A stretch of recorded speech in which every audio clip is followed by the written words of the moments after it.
ایران نے گزشتہ دنوں غلطی سے یوکرین کا ایک مسافر طیارہ میزائل مار کر تباہ کر دیا تھا۔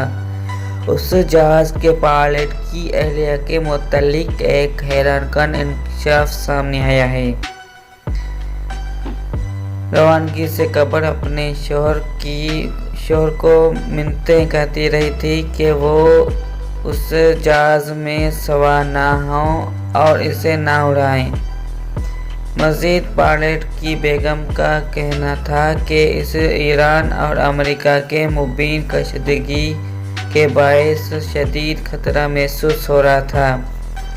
وہ نہیں چاہتی تھی کہ اس کا شوہر جہاز لے کر ایران کی فضائی حدود میں جائے۔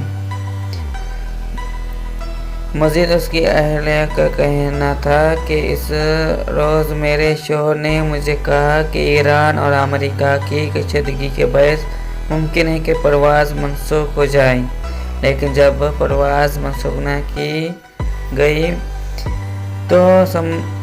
تو مجھے شدید پریشانی لاحق ہو گئی۔